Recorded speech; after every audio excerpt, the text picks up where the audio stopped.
Parlons maintenant de la montre numéro 2. C'est mon grand coup de cœur, la Citizen ProMaster NY0084. Pour moi, c'est la montre des plongeurs par excellence. Et oui, c'est pas une Seiko. Pour moi, cette montre, elle est pas là pour briller, elle est là pour faire le job. La première fois que j'en ai vu une, c'était en Indonésie, au poignet d'un formateur-instructeur, le niveau le plus élevé qu'on peut avoir dans le RSTC. Et même si je ne savais pas ce qu'était une montre de plongée à l'époque, je me suis rendu compte au fur et à mesure que je la retrouvais partout.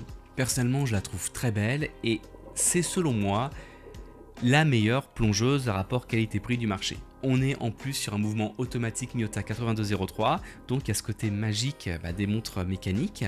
On va avoir un boîtier en acier inoxydable de 42 mm avec une épaisseur de 12 mm, donc c'est très agréable à porter, c'est fin et encore une fois, on va pas se l'accrocher partout, j'adore. On est sur un verre minéral, donc ça il faut faire un petit peu plus attention. On va avoir une étanchéité à 20 bars, ce qui est largement suffisant pour n'importe quel plongeur. On est sur une lunette unidirectionnelle et ça c'est important parce qu'elle a 60 clics et les 60 clics, je trouve que c'est ce qu'il y a de mieux. J'aime pas du tout les 120 clics, les 60 clics ça permet vraiment d'être précis sur la seconde où vous commencez. De plus, la lunette va avoir d'écran très marqué.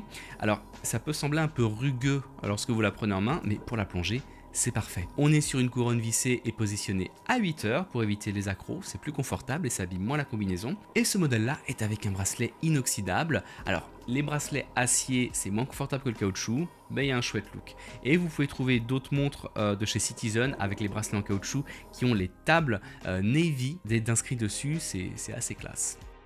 Il y a un point que j'aime beaucoup avec Citizen et avec cette montre, c'est qu'ils ont toute une histoire autour de la plongée. En 1983, une Citizen Challenge Diver de 1977 a été retrouvée sur une plage en Australie. Elle était couverte de coquillages, mais incroyablement, elle fonctionnait parfaitement.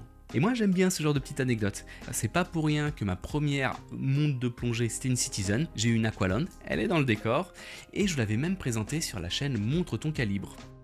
Pour finir sur cette montre, j'adore sa lisibilité que je trouve excellente. On est sur des gros index, un gros luminova et des grosses aiguilles. Et même sous la narcose, on peut toujours facilement lire les informations. Quant à son prix, ça reste là encore accessible. On est en dessous des 300 € sur le site Winder, ce qui la rend pas mal pour un petit cadeau pour des plongeurs ou même pour vous-même si vous êtes déjà équipé. En plus, avec le code bienvenue10, vous aurez 10% de réduction supplémentaire. Pour information, c'est moi qui ai demandé à Théo de la mettre sur le site et je vous en reparlerai, mais c'est une montre que je recommande aux plongeurs.